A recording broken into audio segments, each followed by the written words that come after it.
The following program is brought to you by the American Association of Community and Junior Colleges. It is intended for use only by registered participants.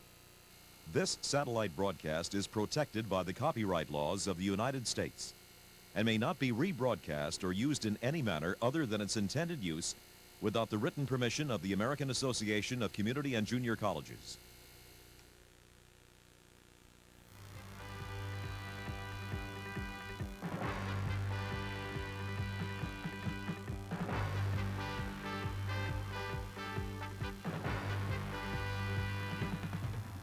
The American Seminar 7. The Impending Faculty Shortage Crisis. Doing Something About It. Brought to you by the American Association of Community and Junior Colleges.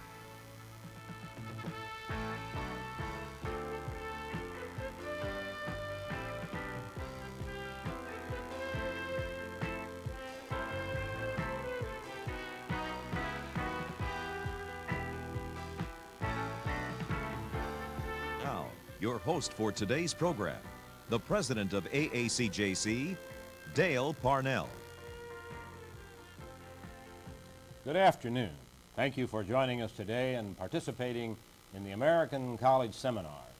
Subject for today, the impending faculty shortage crisis and doing something about it. This teleconference is the 7th in AACJC's series of American College Seminars. It's the largest collegiate meetings in the country. It is being seen at community, technical, and junior colleges all across the land, from Maine to California, and all points in between. You have all received teleconference booklets at your local college that contain today's program, information about our speakers and our panelists, and other resources.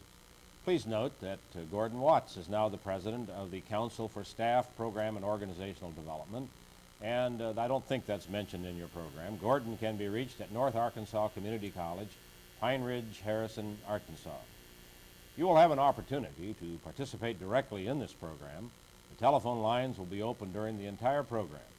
You can call our toll-free number and ask questions of our panelists or offer your own brief comments. However, please understand that because of the sheer size of this nationwide faculty meeting, the number of calls must be limited. The purpose of this meeting, via satellite, is to examine a range of issues related to faculty recruitment, faculty renewal, and retention, and set the stage for local college action. We're going to explore today such questions as where will the community college teachers of the future come from? What are effective ways to recruit new faculty? How can we achieve diversity in our faculty?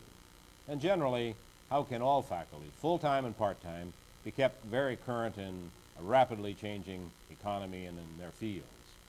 To help answer these questions, we have video reports from 4 colleges with faculty development programs at work, and we're going to turn to these at appropriate points in our program.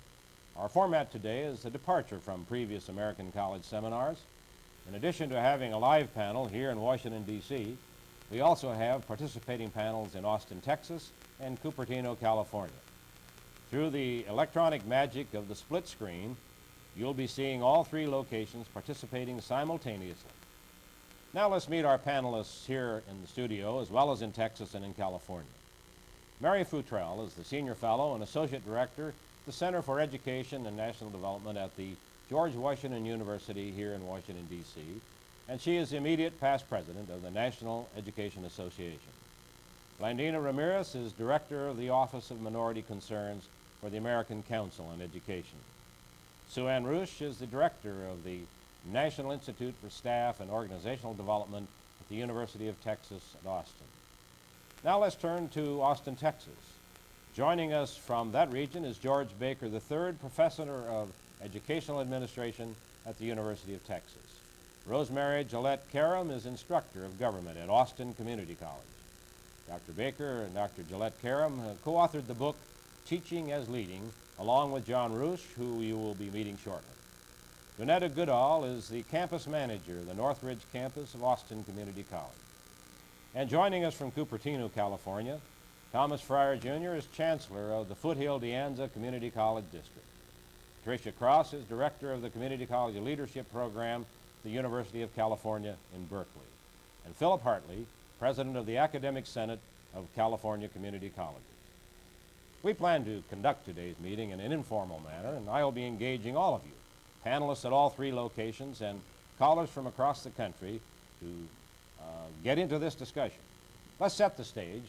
First of all, I'd like to hear from John Roosh, Director of the Community College Leadership Program at the University of Texas at Austin and the co-author of a new book to be released soon by ACJC titled Teaching is Learning, Profiles of Excellence in the Open Door College. John, do we really have a problem? Is it really critical? Dale, I think the problem is there, and it certainly can be critical to community colleges as we face the year 2000. We know that the average community college is going to replace between 35 and 65% of the faculty and staff now employed, and that's going to be just as a result of anticipated retirements. We know that from demography. More complicated is the fact that the graduate schools and university programs that were so common in the 50s and 60s, gearing people for college teaching, have gone the way of the dinosaur. There are very few graduate programs left in the country today, specifically preparing people for teaching in open door, open access institutions.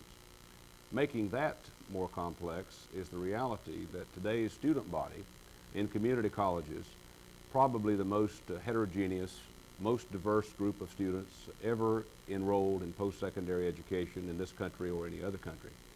And I'm talking about students of all ages, more high school dropouts enrolling in community colleges than ever before, students reading below the 8th grade reading level, working parents, single parents, the like, all of which says that those who teach in the coming decade and in the year 2000 must be better prepared faculty, more in agreement with the mission of the community college, more excited about teaching students who represent all segments of our society and the like. So the dilemma is this: there may be plenty of applicants for positions as they occur in community colleges. The key question is, will they have the necessary skills, will they have the necessary qualities, the necessary attributes, the necessary proficiencies to be successful given the kind of pluralistic student body that you find in today's community colleges? I am excited that today many of our very best community colleges are planning for the year 2000, and many of the colleges to be featured on this program today have a game plan to increase faculty quality and to increase faculty commitment by the year 2000, and not to jeopardize or lose that quality as we replace very dedicated staff. Thank you, John. That really sets the stage for our discussion. Our telephone lines are now open and will remain so during the remainder of the program. The numbers to call are 1-800-368-5781 and 5782. If you are in the Washington, D.C. area, Canada, or Hawaii, call 1-202-463-3170. There are just a few guidelines we would ask you to follow as you call in. First, once you're on the line, please listen to your television set and pay close attention. When you hear me ask for you by name, that will mean you are on the air, and go right ahead with your question or your comment. Second, please be brief and to the point. We'd like to get as many of you in as possible. The third thing we ask you to do is to, when making your comment, you might want to address it to a particular person on the panel, and then they can go right ahead and answer. Those numbers again are 1-800-368-5781 or 5782. And if you are in the Washington, D.C. area, Canada, or Hawaii, 1-202-463-3170. Now let's get started with our discussion. And I'd like to go to California first. Pat Cross, you've heard John Roosh sound this alarm. Does it alarm you, and what do you think about that? Yes, I think it does alarm me, and I would certainly second what John has said about the training of future teachers. I'm encouraged, however, since I came back from a meeting last week in Seattle, Washington, where they had gathered 500 deans of graduate schools to pay more attention to the instruction of teaching assistants, which of course is part of the pipeline for community college teachers. I'm inclined to think, however, that community colleges, one of the promising resources that we have not looked at terribly well, is the coming master's degree students, who in my opinion are a very promising pipeline. The competition from the four-year research institutions is not as nearly as serious, nor is the time lag. as large. It takes people almost 5 to 8 years to get through a doctoral program. It takes them usually 1 or 2 to go through a master's program. So that we can gear up if we look toward some of those very promising, very good teachers from the master's level out of graduate schools. Rosemary, in Texas, what kind of problem do you think we're going to have in the future? What do you see? I think that the largest problem we're going to have is really teaching teachers to teach in the community college and to understand the diversity of students in terms of their needs, in terms of what they bring to the colleges, in terms of what their future goals are, and in terms of the kinds of jobs we want them to have. I have seen, and we have studied, George Baker and John Roosh and I, the numbers of colleges and numbers of teachers from throughout the nation in Canada. And one of the things that we have discovered is that there aren't the same relationship of teachers as there are students. We have a very low number of minority teachers or teachers who represent minority groups, and certainly that has to grow. That has to represent the diversity we see in our students. And we have to begin with the kinds of things that John Roosh and Patricia Cross were talking about in terms of looking to our four-year institutions, in terms of looking to teaching programs for community college teachers. Mary Futrell, where will the minority teachers come from in the future? Everybody's going to want them. I think that the minority teachers will come from our elementary and our secondary schools. However, we are also face a problem there. We're looking at a critical teacher shortage within the teaching profession, especially at the K-12 level over the next 10 years.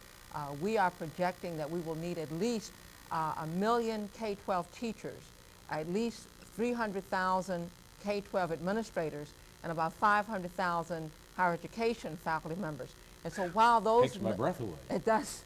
So while the obvious place to look for these minority candidates would be to the elementary and to the secondary schools, I think that what we're going to have to do is expand the effort and look into other areas as well. But we initially will look at the K-12 schools.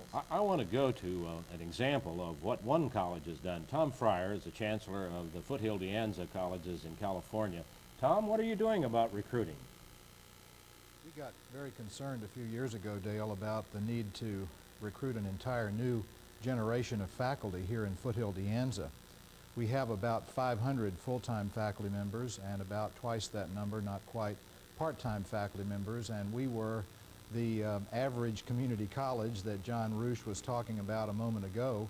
We saw the need to recruit about 50% of our people all over again during the coming decade.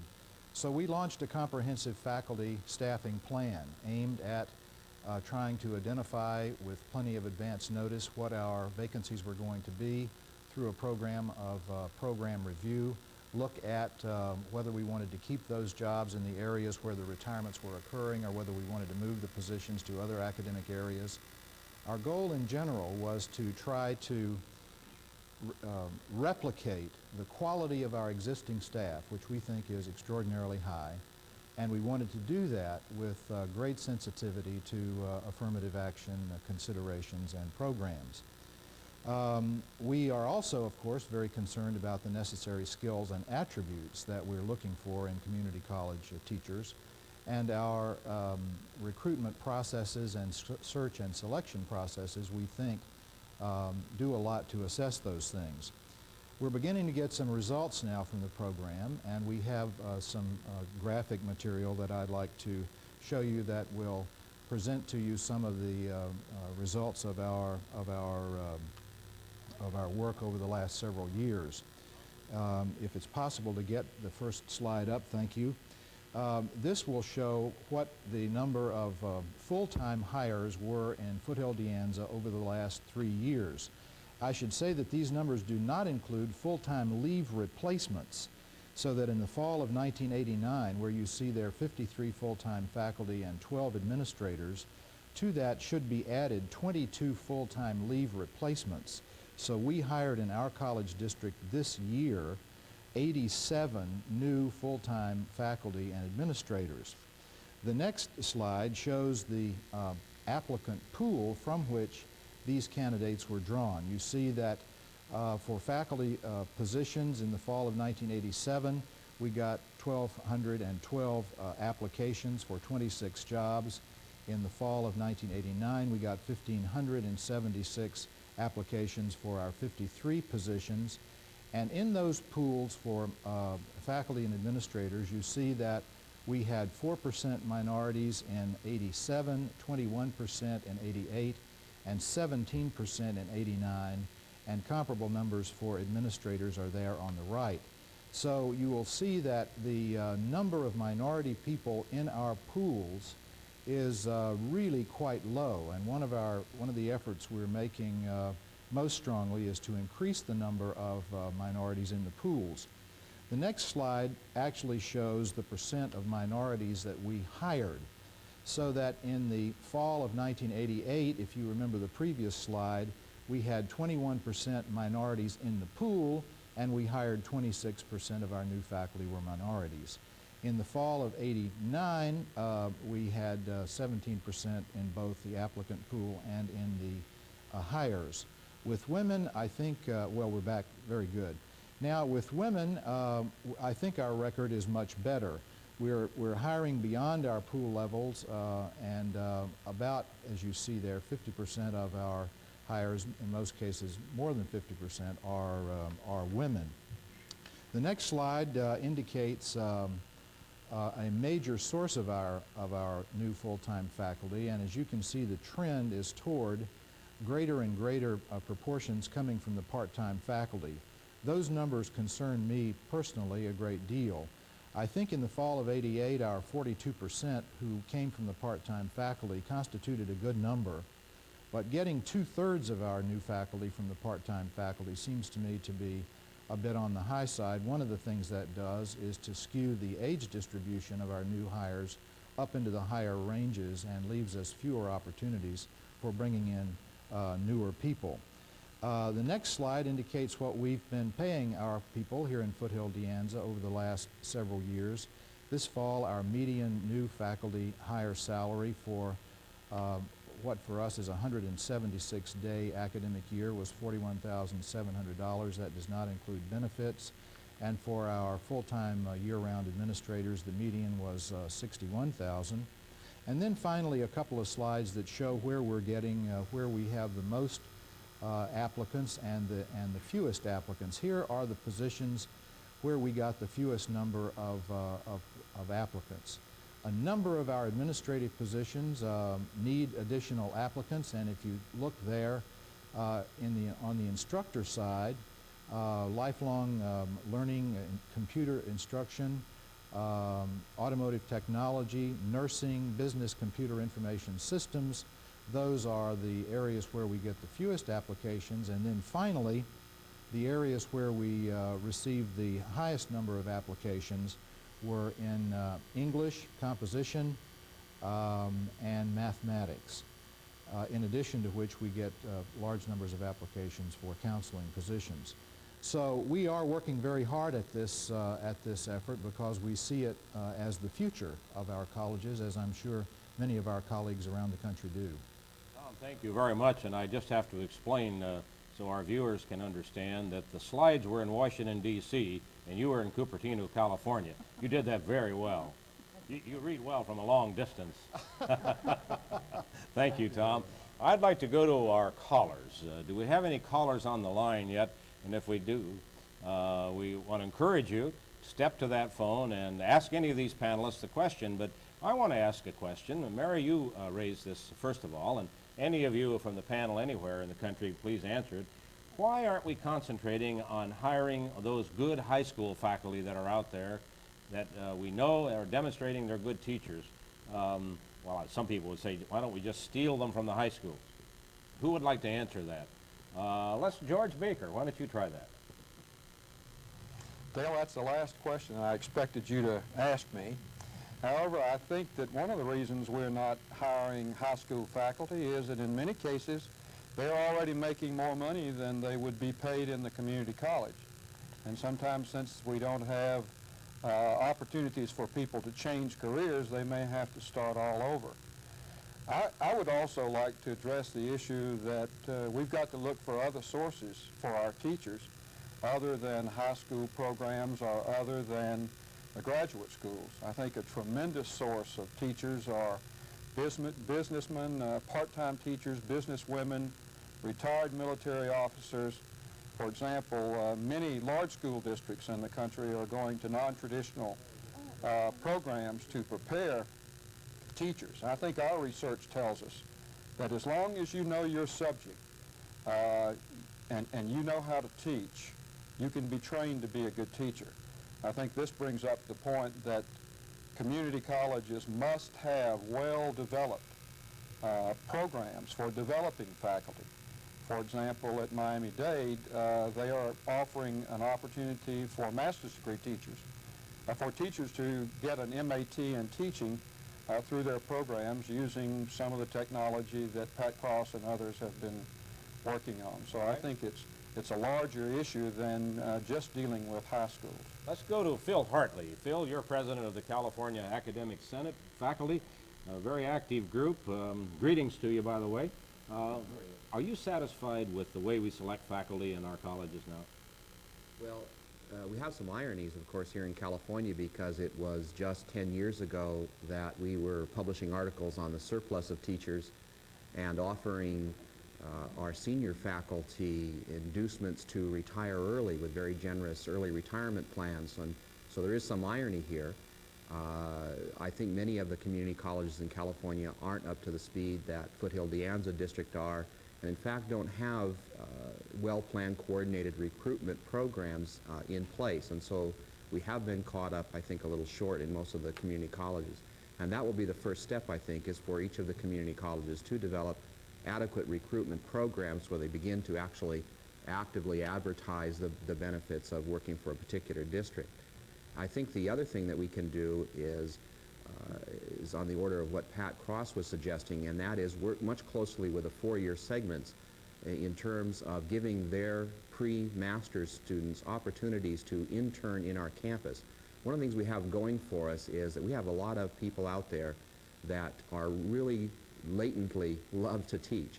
And if you give them an opportunity to come into the classroom and be in the classroom, they will discover just how rewarding teaching in the community colleges are, and we will capture them, as they're preparing in other career pathways, if we can give them these opportunities to try out teaching at the community colleges.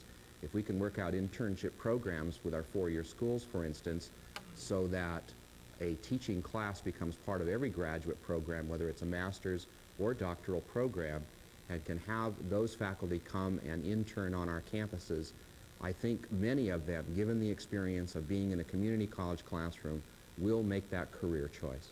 Thanks, Phil. I want to go to a caller, Martha Hogan, Tyler Junior College in Texas. You're on the air. Yes, I have a question for the panel.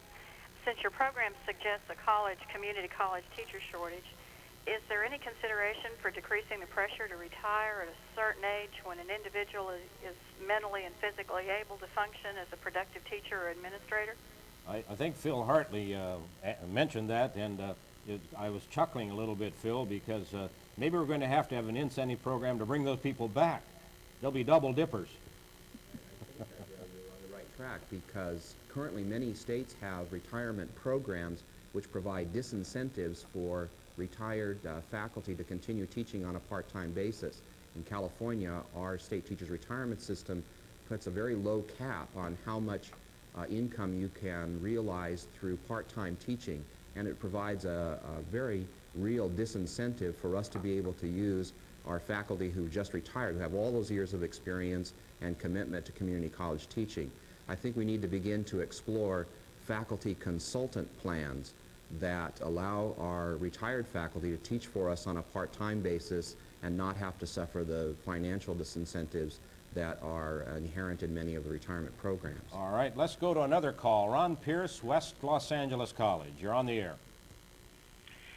Hello, I'm calling for Ron Pierce, who's inquiring about the possibility of working at a community college with a secondary credential and working on a master's degree at the same time in California. Is there provision for this kind of training so that he may get a credential? Tom, would you answer that question? It's sort of an administrative one. Could a high school person teach part-time and be working on their master's degree, or we only hire master's degree people? They meet in an academic discipline, Dale. They need a master's degree in order to be qualified for entry-level teaching. All right. I want to stop right here and go to Miami-Dade with a little clip we have. This is a college that has developed a comprehensive, institution-wide, multi-year approach to recruitment of faculty. Let's take a look at what they're doing. We all face a tremendous task in finding a tremendous number of new faculty that we'll have to hire in order to meet the needs for growing institutions and the large number of retirements that are coming up. What is a plea?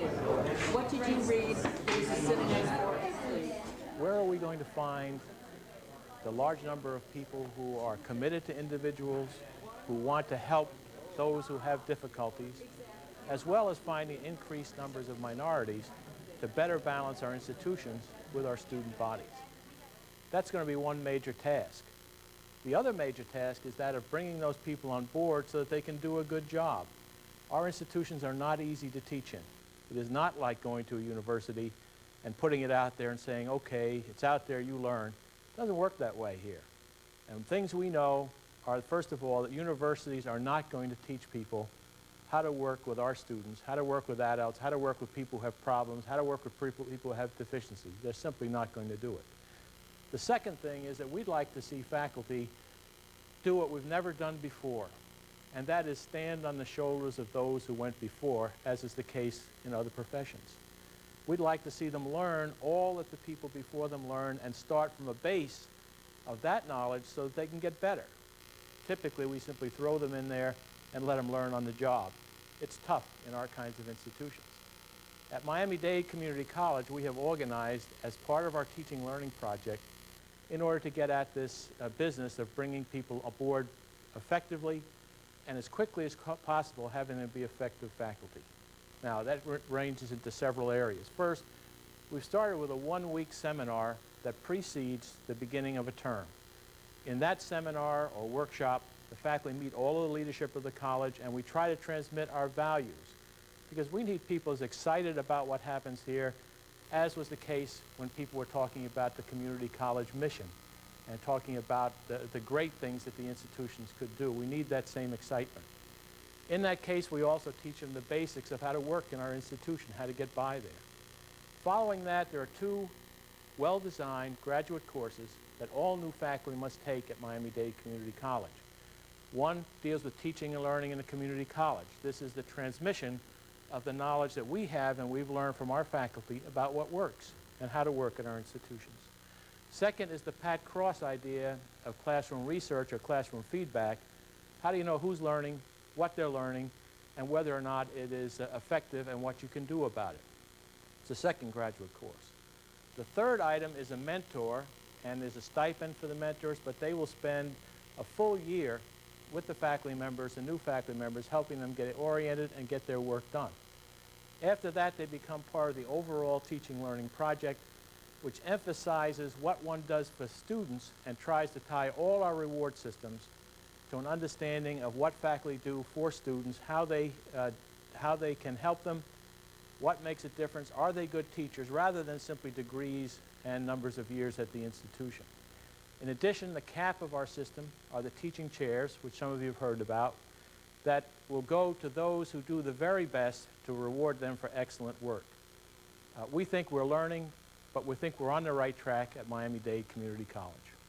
Thank you very much, Bob McCabe, president of Miami-Dade Community College, an example of what one institution is doing to recruit faculty. Blandina Ramirez, thank you for being with us today, and you sit in that umbrella organization called the American Council on Education in a key spot, where Bob McCabe has told me that at least half of his new recruits should be people who have English as a second language.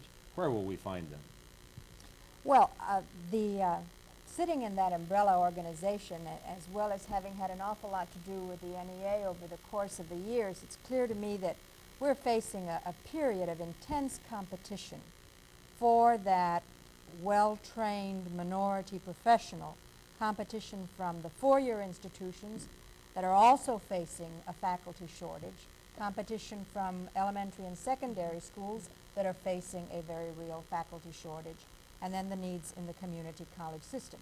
The only way we're going to find them is by very strategically developing the kinds of programs that identify them early on, that bring them in and present teaching as a valued profession, that creates the kinds of experiences that instills in minorities the notion that there really is a demand for their services. We've got to increase the supply, but we've got to make very clear that the demand is real. One of the ways you do that is by ensuring that you have leadership that can inspire those minority students. And I think one of the opportunities that I think we shouldn't lose is that as the community colleges begin to move towards 2-year, 4-year articulation, we ought to be building the kinds of relationships with four-year institutions that not only say, let's do something about a curricular flow, a real pipeline in the curriculum, but also let's see how we use the master's degree students and the doctoral degree students who are there to make that articulation real, and particularly let's key in on finding those talented minorities and bringing them into And the a lot of process. them are right in our student bodies. They're right there. Grow We need to your identify own them. works. Mhm. Bob DeHart, De Anza College, president of De Anza College. You're on the air, Bob. Hello, Dale. I think this goes to Baker, Rouge, and Cross, and maybe if we want the real word, to Sue-Ann Rouge would probably... I think you're right, Bob. How are our universities responding to this impending shortage? And I don't mean just the ones represented, Texas and UC, but others as well. Is there any kind of federal legislation coming along to encourage institutions into more teacher training? And I guess, are there any right now, any happy hunting grounds for our recruiting efforts? All right. What are our universities doing? Anybody know? What are universities doing on this, George Baker? Well, I think that many universities are continuing to struggle with the idea of preparing high school and elementary teachers. For example, my daughter is in her second year of teaching outside of Dallas, Texas, and she has told me in several conversations lately that everything she learned about teaching, she's learned in the classroom. And I think one of our problems is that, and I hate to say this, is that we don't understand very well, as Bob McCabe said, how teaching and learning occurs. And I think if we're going to continue to depend on the universities to provide teaching and good teachers, something must be done to look at those programs and to hold them accountable to develop teachers in all aspects. Rosemary and John and I are looking at a concept called teaching as leading. And we're looking at the ability of teachers to motivate and inspire students, which is, in our book, a prerequisite to good teaching. As far as I know, there's not a university in the country in the teaching, in the preparation of teacher business that's looking at that whole aspect. We were struck by the large number of students in our study who were absolutely inspired by their teachers, who said they could not understand the instruction, they failed the first test, they failed the second test, they got help, and many of those students are saying, now I want to teach in this subject because I was tremendously inspired by this particular teacher. So I think that's a long way around saying that we've just begun to understand what it takes to make a good teacher. Getting the universities to do that is quite another job, I think. Thanks, George. Mary Futrell, what are we going to do about this? Well, just a couple of examples. He also asked the question relative to what is happening at the legislative area level. And last year, a group of educational leaders put together a program to address this very concern. And we took that program over to Secretary Cavazos. We even presented it to the chairperson of the Senate Education Committee and the House Education Committee. And basically what we were trying to say to those congressional and those cabinet leaders is that we have a real crisis on our hands. We cannot solve this problem alone. We need help from the highest levels of our government to help us address the issue. So we were looking at ways to publicize the problem, ways to change programs, to recruit and prepare people at all levels to come into teaching, and particularly at the K-12 level, but also focusing on the colleges and the universities as well.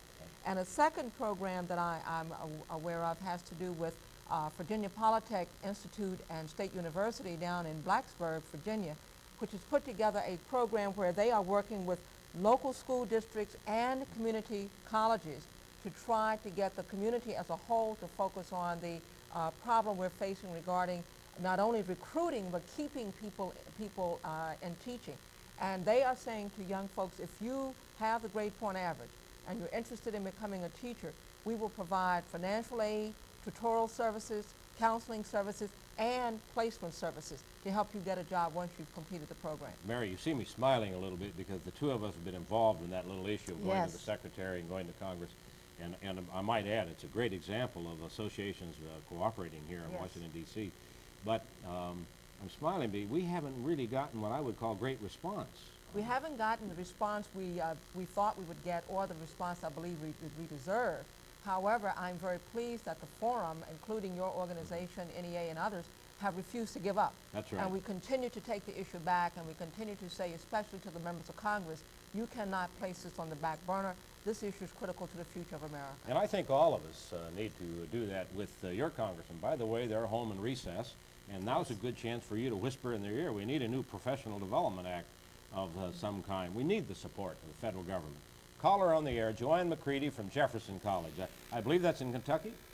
That's in Missouri. Missouri, Jefferson. Had the wrong state. Okay. Thank you. Yes, you were just talking about development of part-time teachers, or teachers and all. And my question concerns part-time teachers. As I know, they come from two sources: those who hold a full-time non-teaching job who teach on the side, and those who are waiting or hoping for a full-time faculty position and an academic career.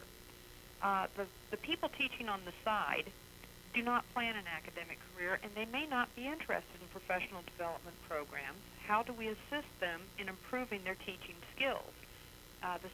The other side, those who are looking for an academic career may run themselves ragged, going between 3 and 4 institutions, teaching as much as 20 to 30 semester hours per semester just to try to put food on the table. And maybe they're trying to finish a dissertation on the side. How do we create full-time jobs for these people or encourage them to stay in teaching when they teach semester after semester part-time? Joanne, you've touched a sensitive nerve and an important one. I'm going to ask Sue Ann Roosh to answer that. I know you have the answers. I think you encourage individuals to continue to do that which they started out to do by helping them be very good at what they're doing. And one thing that NYSOD does in terms of its weekly teaching tips newsletters is to try to encourage strategies, good teaching strategies that can be shared with all, whether they're part-time or full-time instructors. I have a very enviable job as editor of Innovation Abstracts because every day I get letters and articles from practitioners who are saying these kinds of things work in the classroom. I grew up at El Centro College in Dallas, and I had a division chair, Dr. Ruby Hurd, who did things for me in my growing up professionally that made some real impressions and really helped shape an educational philosophy, and one that I come to as editor very easily. Ruby was always giving me things. She was clipping articles out of magazines and things she had read or that she'd written. And I never assumed that Ruby was telling me, hey, you really need to improve in this arena, but rather this is something I think you'll find interesting. Staff development is that which helps people be better at what they do. And you do that on a daily basis, and you do it by applying strategies that have worked for others. They are not strategies that are necessarily hurtful or time-consuming or that you have to have a lot of background to do, but rather those common sense kinds of nurturing strategies, good teaching principles that we all know about. I want to go to Donetta Goodall. You're a provost of a campus. What do you do about part-time faculty? How do you help them keep up with their fields and keep current? One of the things that we are doing here at Austin Community College is that we have a very effective and well-attended professional development program. We encourage our part-time faculty to participate in that. Whenever we have any new part-time person to come on the faculty, they are assigned a mentor. We do have part-time faculty orientation, and we make sure that the mentor and the mentee attend together. They get a lot of general information, but another part of that whole program is that contact is made on a regular basis throughout the semester. There's feedback, there is assistance. We have part-time faculty who participate in our instructional task force meetings. And so basically what we do is try and make sure that they are integrated, fully integrated into the system as a part-timer, so that whenever a full-time position becomes available, if they want to apply for that, then they can certainly do so with a certain degree of comfort. And one thing I'd like to mention is that I think we've been very successful in that respect. This past year, of approximately 13 full-time faculty positions that we filled, 9 of those positions came from the part-time ranks. And so I think that that is an indication that we're moving in that direction of trying to assist and nurture our part-time faculty.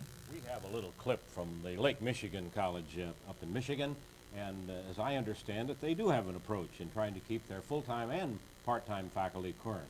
Let's see that clip. Lake Michigan College is a small community college with a big mission. Located in the far southwestern corner of Michigan, LMC offers courses for transfer students as well as certificate and associate degree programs in health, business, and technologies. In addition, area business and industry count on Lake Michigan College to provide customized programs from basic skills through high-tech training. I'm Ann Mulder, president of Lake Michigan College. As the primary provider of post-secondary education in our community, it is essential that our faculty and staff constantly upgrade knowledge and skills, not only to experience renewal and revitalization, but to remain current and responsive to the demands of teaching and learning in our ever-changing world. To accomplish this, the college has spent more than $60,000 in just the past 2 years on professional development. That sum includes special dollars set aside for the Lake Michigan College Professional Development Fund, which awards competitive grants to full-time and part-time faculty, administration, and support staff for ideas which benefit both them and the college. Furthermore, we encourage faculty and staff to supplement college funds through a variety of state and federal grants, and that has resulted in numerous additional staff development opportunities. LMC also awards sabbatical leaves and released time, which enable faculty and staff to conduct research on new ways of teaching. We participate in cooperative programs with four-year colleges and universities, and we set aside time each semester for faculty and staff development. The college's competitive awards have gone to instructors such as Bob Schodorf, who created a native Michigan tallgrass prairie within the college's natural area to educate students and the public and to contribute to environmental preservation. Narita Lachika of our nursing faculty recently received a professional development fund to travel to London, England to study at the European School of Oncology. She has shared the knowledge she gained with educators and healthcare workers throughout our entire community. Dr. K. Sundram, National Endowment for the Humanities Scholar, used a college grant to research the history and philosophy of science and to present his conclusions at an international conference in Moscow. He has used his release time to develop the college's honor program. Dollars and time have been provided for instructors to retrain themselves, enabling them to use new technologies in areas such as our college's Skill Enhancement Center. And as we have retrained area dislocated workers, so have we retrained our instructors who need new skills. Instructor Betz Rittmeyer received retraining dollars to teach math when her medical laboratory program was discontinued. Professional development is encouraged at all levels at Lake Michigan College. Adjunct faculty member Dr. Carla Johnson used a professional development fund grant to conduct and create a creative dramatics workshop for senior citizens in our South County area. and support staff member Sharon Wallace is using a grant to develop a fine arts section in the college's bookstore where faculty and student artwork will be sold. Physical plant staff members are encouraged to advance their education through classes which are paid for by the college and which can be taken during work hours. 13 LMC instructors have received fast-track grants from the state of Michigan to upgrade technological skills and to revise the curricula. For example, these grants have allowed instructor Steve Hike to gain the knowledge for LMC to become an authorized training center in VersaCAD and AutoCAD. They have allowed Steve and Larry Westgate to develop a complete CAD-CAM environment here at the college, and nursing instructor Carolyn Kaiser has been able to update course content in psychiatric nursing. Each year, Lake Michigan College participates in the Community College Consortium, a project of the University of Michigan, the University of Toledo, and Michigan State University designed to develop teachers and leaders among community college faculty and staff. 3 of our faculty have taken advantage of Ferris State University's scholarship program for community college instructors who wish to earn their master's degree in occupational areas. LMC's faculty and staff regularly participate in state, regional, and national conferences. At Lake Michigan College, we recognize that as we move into the 21st century, we must continue to offer an increasing number and variety of opportunities for renewal and revitalization to develop our most important resource, our faculty and staff. Thank President Ann Mulder for that explanation of what a rather middle-sized, smaller college can do in this area. It isn't only the larger colleges that can do something in this area. I want to go to a caller, Audley Drive from Victoria College. I believe from Texas? Yes, hello. You're on the air. Address this question to Dr. John Rooch or anyone on the panel that might want to have some input. What do you see as the specific cause or causes of the impending faculty shortage? John, why? People get older. I think I identify with Yeah, that. we all get older. In my work with community colleges, every time I visit a college, the faculty looks a little older.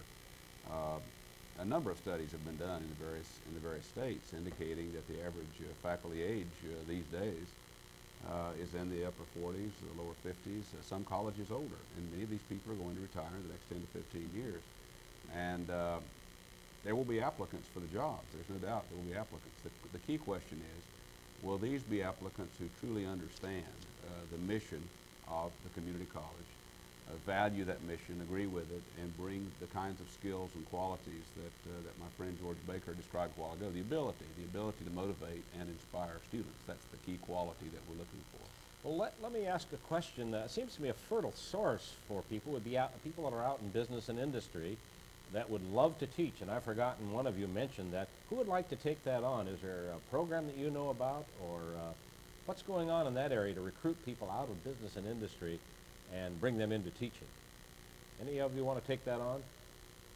I know I have a son in San Francisco, Tom, that would love to teach, but he said, I can't afford to, Dad. I couldn't afford to take the drubbing in my salary.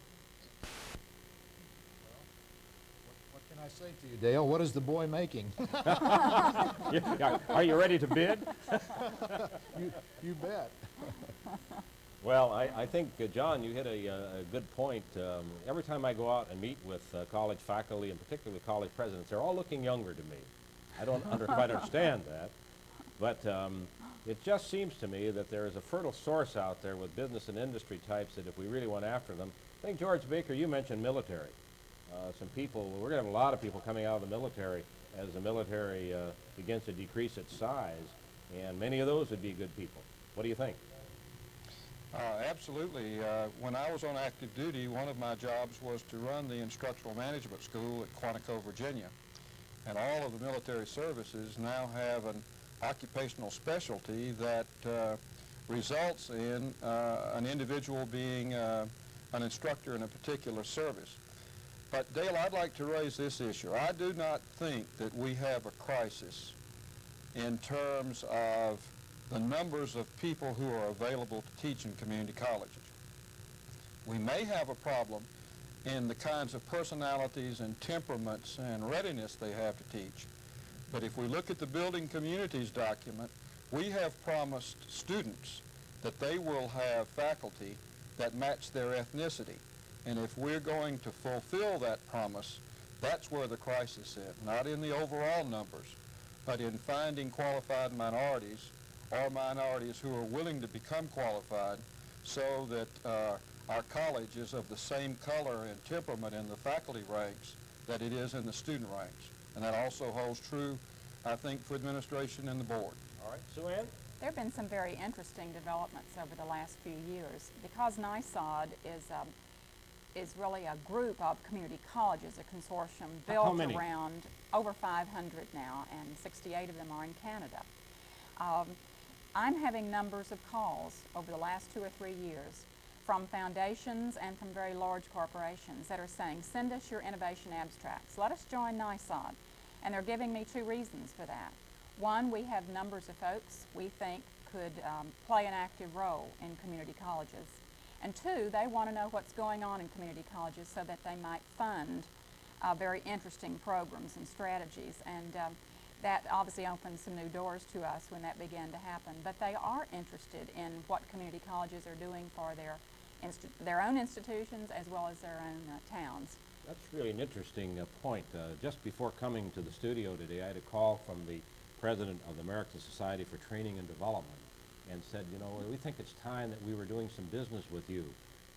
We have a lot of people that are involved in education and training, and I think they must have 50 to 60,000 members. And they said, we want to talk, so we will be talking. I'd like to go to the phone and take a phone call from Chemeketa Community College.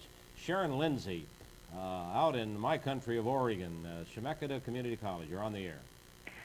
When we tried to hire a professional working in hospital administration, she informed us that she would have to take an almost $20,000 cut in pay to come and teach at our college.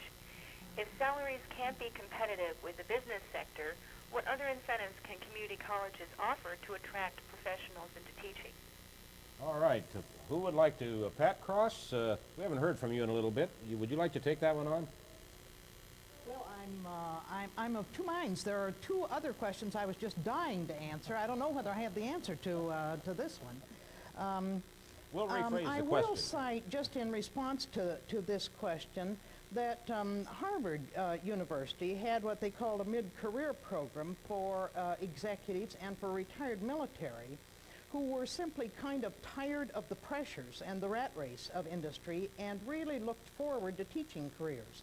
So that we had mid-career executives who were in their 40s usually, who came back to Harvard to take a 1-year program in teaching for high schools and community colleges.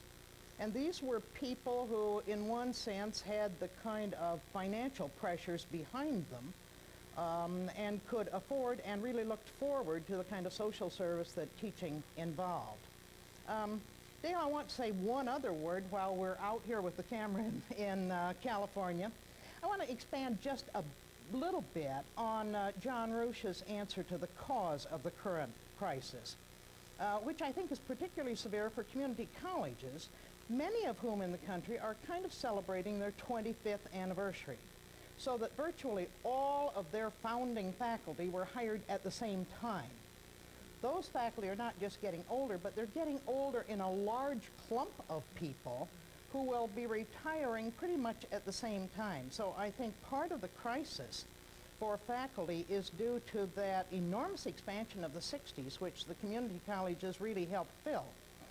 Then we had kind of a stagnation of the 1970s in which people were not going into teaching because the student enrollment was decreasing. The combination of those 2 waves of things has really created a crisis that is what we're talking about here today, but I wanted to add those 2 things to John's answer, which was essentially, yes, they are getting older. All right, thank you, Pat. Let's go to another person, Beverly Simone, who is the president of the Madison Area Technical College in Wisconsin. Beverly, you're on the air. Well, hello, Dale and friends. I have a question for Ms. Ramirez. Specifically, what would you suggest to us to have cultural diversity sensitivity with our existing staff and certainly looking at recruitment of additional staff? Blandina, how do we handle that? Well, I think that in order to achieve truly valued cultural diversity in institutions, it becomes necessary to focus on the curriculum, to ask the questions, what kinds of learnings must a person have in order to function in a society that will be ever more diverse? What will it take to be a nurse? What will it take to be a dietitian that serves a society that is more culturally pluralistic? When you get at asking those basic questions about curriculum, faculty must go out and find the answers, and they do it within their own value system. I think that that is far more inherently useful than broad training on culture, although there is room for that also. There is also, in terms of attracting minorities to faculties, it seems to me that first of all, somebody has to say they want them, and then somebody has to behave as if they really want them. And then in terms of increasing the pool, the supply, you have to go out and develop grow your own programs for faculty, grow your own programs for leadership. The program in Austin developed a cadre of Hispanic leaders for community colleges that has made a tremendous contribution to awakening the desire on the part of young minority faculty to teach in community colleges, because all of a sudden we have a few presidents and vice presidents, and it becomes real to them. They identify with them, and they're going into those jobs. John, you had a thought on that. The problem, George alluded to this earlier, from our two most recent studies, one looking at administrators and our current study of teachers, it's very clear that we've done a very good job of bringing minorities into administration via the back door, if not the side door. Title III director, equal opportunity director, the like. But very few minorities are to be found in the teaching ranks of American or Canadian community colleges. And it's there that we need role models. It's there that we need the impact of good teachers on the students that we're going to find in community colleges over the next 10 years. And I think we're going to have to do all of these things, including growing our own internship programs. But I, Dale, would really like to encourage community college presidents and deans to call upon university, graduate schools, and university presidents to make them aware and to sensitize them, one, to the need, and two, to the real opportunity that exists today for well-prepared candidates to find good jobs in community college. Let's go to a clip here. One college, Mount Hood Community College out in Oregon, Portland, Oregon area, has developed, I think, Blandini, you were talking about a grow your own program, and I think colleges are looking, what ways can we all get all of us together, administration, faculty, as a team? Let's see the Mount Hood Community College tape and what they're doing. I'm Paul Kreider, president of Mount Hood Community College in Gresham, Oregon. We are pleased to join in this conversation with AACJC on faculty renewal and revitalization. The Mount Hood Community College focus frames this discussion in the broader context of institutional effectiveness and student success. Mount Hood is an open system of interactive and interdependent people and processes. We take a total organizational approach to teaching, learning, renewal, and vitality through staff and organizational development. The college's multidimensional mission is supported by placing strong values on the human potential of the organization, the development of human talent, and a total commitment to organizational effectiveness and student success. Providing leadership for this commitment and focus at Mount Hood Community College is Margaret Grattan, the Assistant to the President for Staff and Organizational Development. In the larger context, renewal and revitalization are the key issues in institutional effectiveness. And probably the broadest statement you can make about an organization is that you want it to be effective. And in a community college setting, that is absolutely essential to the work that our students are doing. It's not linear, it's almost cyclical. If you have an effective institution, then you will have a vital and renewed staff. If you have vital and renewed staff, the students will be getting the very best resources they have. And if we have successful students, we have an effective institution. You could draw a circle among those relationships. What we did at Mount Hood Community College is we pulled together a team which became the faculty development team.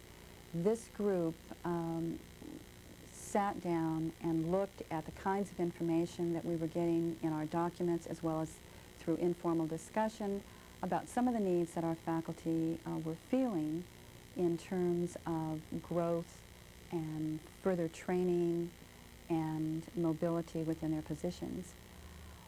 But what we thought would be the best thing to do would be to hear it from our faculty. We wanted to find out also what professional development meant to people. We discovered that many people have a different interpretation of those words. We wanted to find out what it meant individually to our faculty members. We wanted to find out the degree to which people felt supported in their own areas and by their own administrators and by their colleagues in professional development opportunities. And then we wanted to have them tell us what are some of the things that we could do that would be helpful. We administered this survey about 18 months ago, and we found, we did find differences in responses, though, from people who are new in their positions at Mount Hood Community College, and people who have been here for about 6 to 10 years, and then people who have been here for 10 to 15 or more years. The 6 to 10 year group we found experiencing some restlessness and not feeling quite as enthusiastic as they had when they first started. Those who had been here 10 to 15 years and beyond, we found seemed to have kind of a sense of renewal that maybe it's a sort of settling in process and growing self-confidence as one grows more and more, has more and more expertise in their field, but not quite as highly enthusiastic as those who were in the first flush of their career at Mount Hood Community College. So what we found there is that we probably will have to pay a little closer attention to those people who are kind of in mid-career, not too far from the beginning, but yet looking at quite a long haul down the road. And we need to get back with that group and work with them a little bit more closely to find out maybe what their specific issues are. I want to thank President Paul Kreider at Mount Hood Community College for preparing that for us. We're now in this teleconference at the 1 hour mark, and a few of you have told me that you would like to pull away from the program at this point for your own discussions, and I'm just giving you the signal. This would be the time to do that. But please note that we will be on the air for another 30 minutes. We do have another clip from Hines Community College and what they're doing with part-time faculty, and we're going to continue this discussion with the phone lines open, and I'd like to go to that phone line right now. I understand we have someone on the line now. Do we have, John, someone on the line right now? Laureen Cate from St. Philip's College in Texas. Laureen, you're on the air. Yes, good afternoon. I'd like to address the panel as to what is foreseen as the future role of cross-training programs for instructors. Will instructors, new or existing, be trained in teaching one or several subject areas? And do you foresee instructors' credential requirements changing for different teaching fields in the near future? I think the question on that, and I'll repeat the question, is what about cross-training so people can teach in 2 or 3 disciplines, several fields? Any of you want to take that on and what's going on in that area? Is much going on in California in that area, Phil?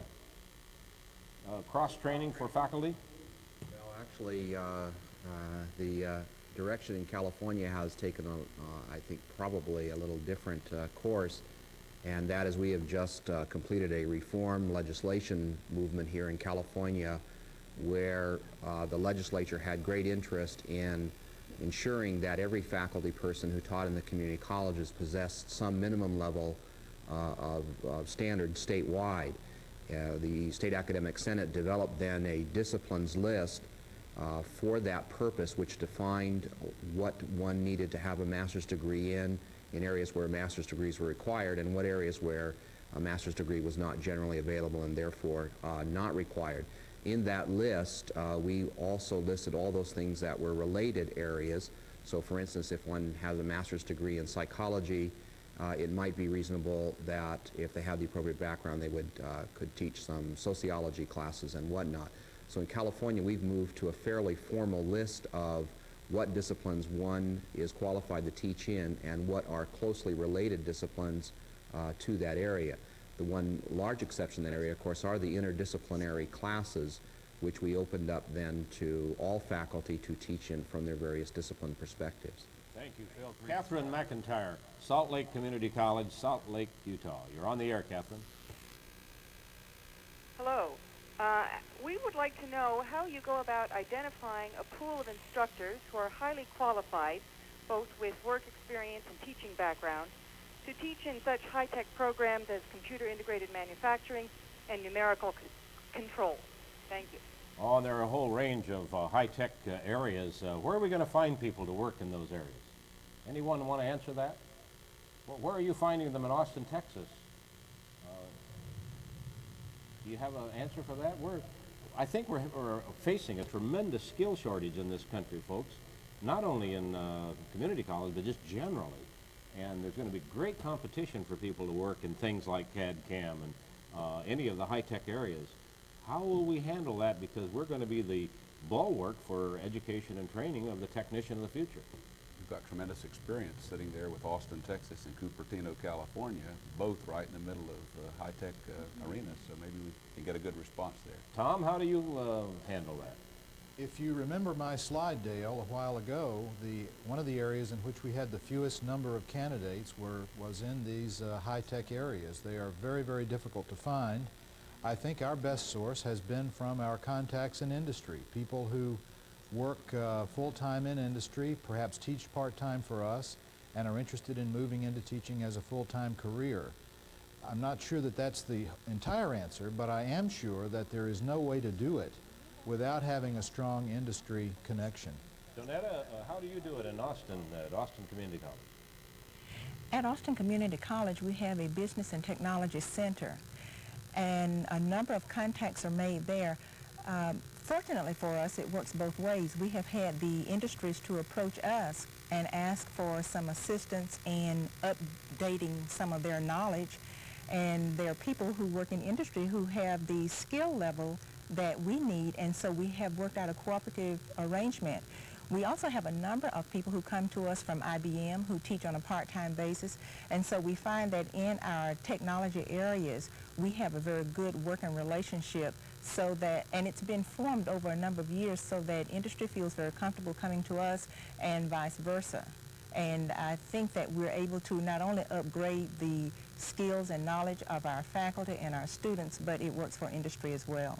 I think that's really a good source for people to be and this is a valuable part of the community college in terms of part-time teachers, being able to pick those people up who are working at that business, and then if they like to teach and are good teachers, bringing them into the community college. I have to add for all of you, I was talking with a vice president of General Motors the other day, and I was asking him why they didn't work more with universities in terms of their worker training and retraining, and he said their speed is deceptive, they're slower than they look. And I think that's one problem we're going to have to watch, that we remain flexible when they're able to meet those needs. I worry a little bit about that. Does anybody else worry about the loss of flexibility? Well, I don't want to comment on the flexibility piece, but it seems to me that another trade-off in the area dealing with technology, et cetera, is to say to some of the major high-tech industries, allow our faculty people to come to you for training. And they do have training centers all over the U.S.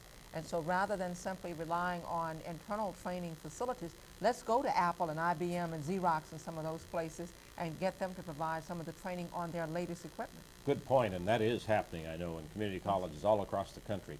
Millicent, I believe it's Valley, Arizona Western College out in Arizona. You're on the air. Yes, hello. Thank you. As we listen to today's program, I've noticed that, and I reflect on where I am in Arizona, that there are things happening on in colleges that are probably typical across the United States. If I were to describe some of these things, they would include the realities of being asked to do more with less, dwindling resources, increased demands. And so I guess my question to those of you who are involved in faculty and staff development is, how do you build an effective program when you're faced with these kinds of challenges? And how do you provide the incentives for not only the time to do it, but the motivation to get a team effort going that builds between faculty, administration, staff, and board members? I'm going to go to Texas. Rosemary Gillette Karam, you're a faculty member, a professor of government. What do you think about that question, doing more with less? I think it's an important question that we have to address. But I also want to say that there's something so important about the American ability to solve problems, and something so important about the sense of community that community colleges represent. That mission seems to be instilled in the minds of instructors and instilled in the minds of people who have value about community college and about the kind of instruction we're doing. I think that Dr. Valek's question has to do with, how do you celebrate good teaching? How do you spotlight and talk about the inspirational kind of teaching that goes on in the classroom? And we are beginning to see, we're beginning to uncover the idea that teachers do marvelous things that we need to talk about in the classroom. We need to share that experience. One teacher who is dubbed, so to speak, a master teacher should be involved in spreading that glory to other teachers who are incoming or new teachers. Another kind of idea, I think, has to do with having camaraderie, building community in the city that you live in or the town that you live in, and sharing the experiences in government or social agencies and community college. People don't always need rewards that are monetary. People need rewards that say that they're doing a great job. And I hope that we're beginning to address that celebration of excellent teaching. Good comments. Let's go to the next caller, Sharon Antoine, Miami-Dade Community College. Sharon, you're on the air. Sharon Antoine, Miami-Dade Community College. Can you hear me? Can. All right, you're on the air, Sharon. Yes, I would like to know, although there is a shortage of faculty, what can be done to be sure that we are not only filling the shortage of teachers, but also being sure we are receiving teachers with quality? All right. The question has to do with how, in the face of shortage, do we deal with the quality issue? John, how do we deal with it? I think historically colleges and universities have relied too much upon transcripts and credentials of teaching applicants. And as George and Rosemary will tell you, we have found very little relationship between excellent teachers, master teachers, award-winning teachers, and the credentials or the colleges or the universities from whence they come. I really believe we need to ask more pressing questions in the interview process around a person's motivation, what they know about our college, why they want to teach in an open-door institution, and then require them to teach before real-life students and faculty, before any decision is ever made regarding their employment. What I'm saying is, we've identified the qualities, the attributes, the proficiencies that we know will make somebody effective in a community college setting. And we should make every effort that an applicant possesses and can demonstrate those skills at a high level of competency before we ever hire them. And I would recommend that, Dale, for part-time faculty as well as full-time faculty. We should never hire somebody without determining beforehand that they have the right stuff to be effective in an open access classroom. That's a powerful point, and I want to go to a clip that was developed by Hines Community College in Jackson, Mississippi, talking about how they deal with part-time faculty.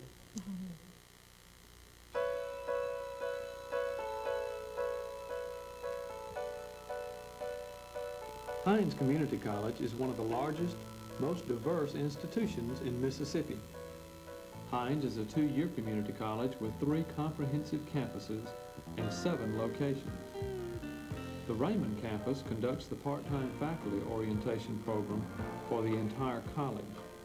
In 1978, the college began a systematic program to orient faculty to the college and to the instructional process.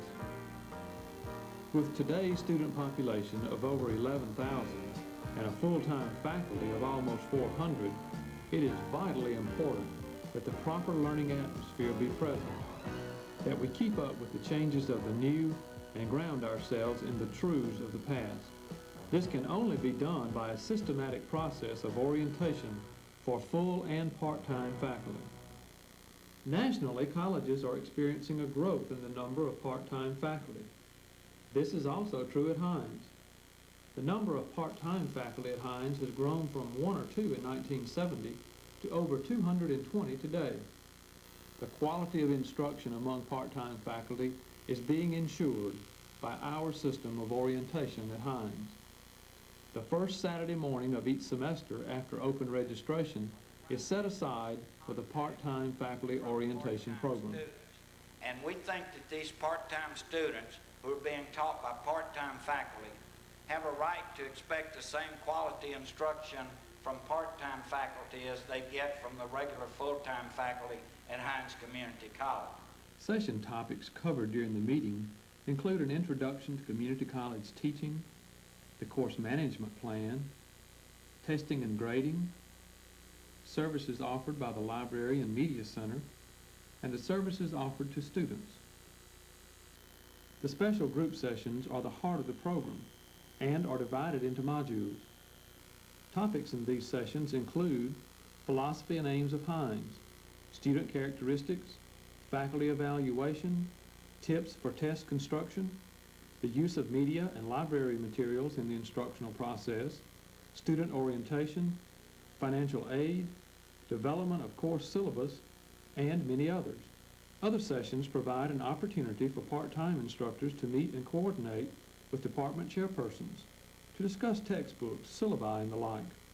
Finally, policies and procedure sessions give the instructor all the items he or she needs to begin class roles, employment documents, and so forth. Over the years, the part-time faculty have responded positively to the orientation session. This is an excellent idea. Thanks for the effort to inform part-time instructors. Very useful and motivational. The session provided a helpful overview of teaching at Hines. Such comments as these show that the sessions are worthwhile both for the part-time instructor and for the institution as a whole. For by helping the part-time instructor to stay informed, giving them the available resources, and ensuring that they stay focused on the mission of our institution, the most important outcome of all, student learning, will have a better chance for success. Because ultimately, we're all here for one and only one purpose, the student. Thank you from Hines Community College.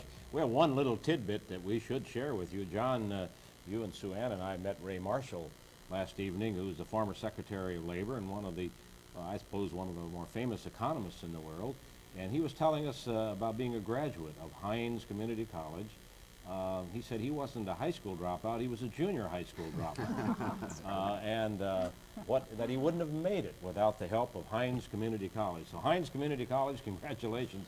And you certainly have a famous citizen that's touting your teaching in your area. Charles Stebbins, Elizabethtown Community College, I believe you're in Kentucky.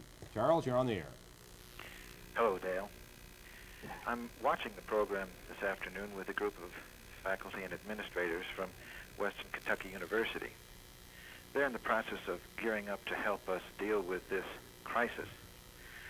We've talked about the uniqueness and diversity of students in the community colleges and some of the special competencies needed by faculty to meet the needs of these students.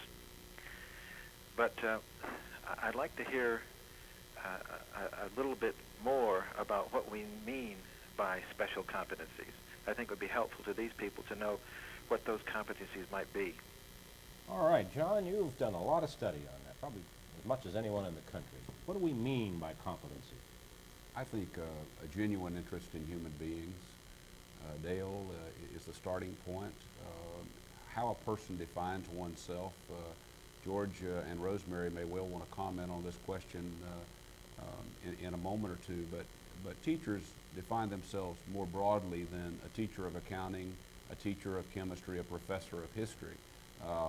Tongue-in-cheek here, university professors rarely would use the word teach to define their profession. They would say, I am a historian, I am an accountant, But looking at their affinity for making a difference in the lives of people. Now, asking questions in interview process like, how do you conduct the first 10 minutes of a class with a new group of students, and finding out, do they immediately go to introducing the subject, to explaining the structure, the rules, the grading, or do they say, well, the first thing I want to do is find out who my students are and something about them and their background.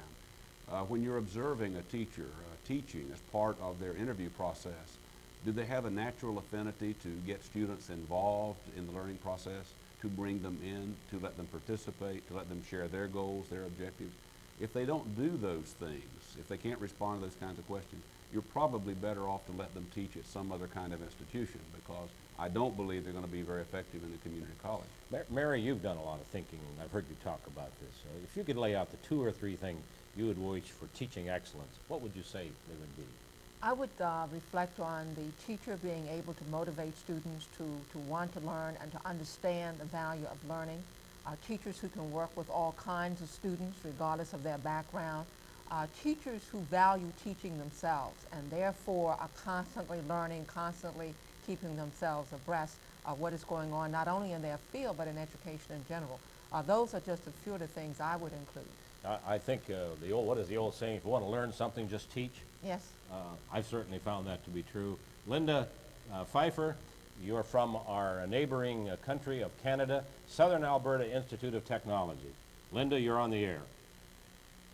Hi, we're interested in getting some panel reaction on the mid-career program at Harvard. We would like to know if anyone on the panel has heard of a program almost the reverse of that Harvard program. Instead of tired executives coming into the education field, have they heard of a program where tired faculty go back out to the business and industry for a small period of time, say 3 years, and then return to the education community? Reverse transfer kind of program. Good question. Who would like to comment on that? Do any of you recycle the faculty back out into business and industry and then come back to teaching? Anyone want to comment on that? George?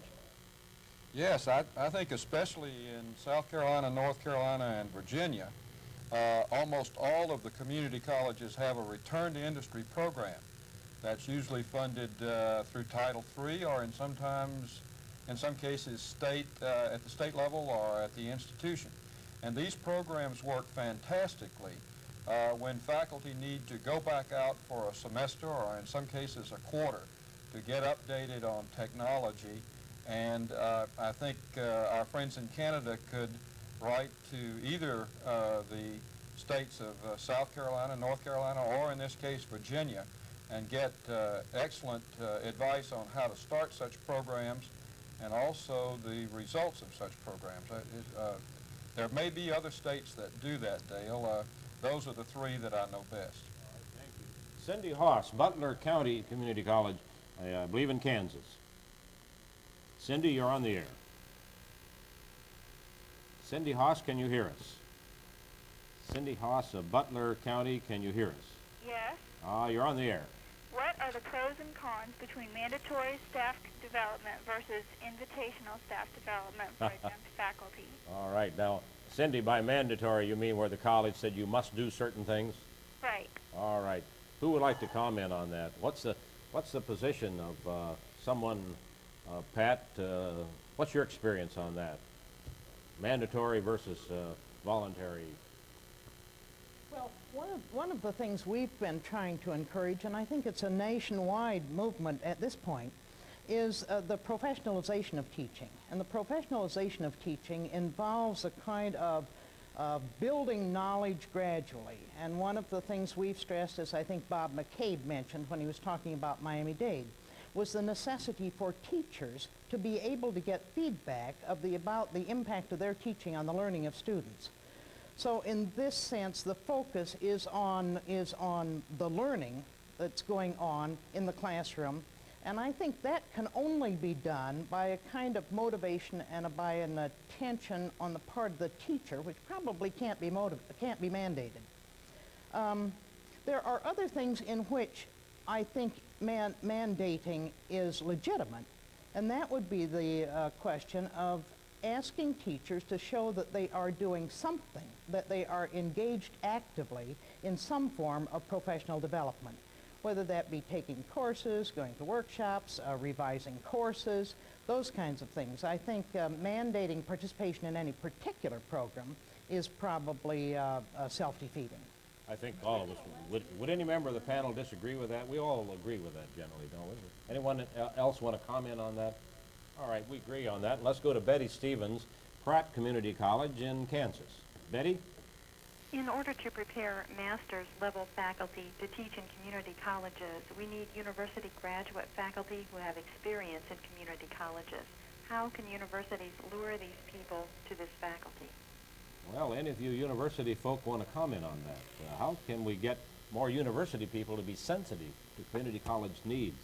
I don't think many universities, Dale, have been trying to lure community college faculty to join university faculties. In fact, one of the great tragedies of the last 20 years has been the almost disregard that universities have had and have displayed toward community colleges. And most of these programs have dried up as a consequence of that. Are you optimistic, John, that are we coming back on that? I see Pat Cross out at Berkeley, and of course all of your good work, University of Georgia, Texas, and Florida. I think I see some things coming back. George Vaughn at George Mason University here in this area. There is no Pat, doubt. are you optimistic No doubt about this? About the universities coming back into the field of community colleges? Maybe Pat couldn't hear me on that one. All right, let's. I want to wrap this up. We just about have 1 minute left, and I want to give any of the panelists a final comment. Any of you have just had a burning comment that you wanted to make about this issue? Rosemary, would you like to? Yes, I do. I have one. I would just like to speak to the issue of the promise of egalitarian education. I, for one, and I hope there are many of you who are watching, believe this. Believe that the opportunity for minorities, for women, for members of diverse ethnic groups to enter into the most honorable profession in the world, and that is teaching, should be a promise that's never denied, and should be a promise that senior colleges and community colleges work their hardest to achieve, given what the future will be like. I think we have a global world to look at, and that global world will take the talents of that ethnic diversity and make us again the greatest nation in the world. We have much to profit from. When we hire, when we talk about who are going to be our faculty, we have to look at selection of diversity and not selection of sameness. Rosemary, Thanks. you have probably given the best benediction we could probably give to this program, and I'd like to thank all of you. You've been terrific. I think it's worked well from California, from Texas, from Washington, D.C., and you callers. Most of all, I'd like to thank all of you that are active in the community college field for your stimulating participation today. So until the next time, for the American Collegiate Seminar, I'm Dale Parnell. Good afternoon.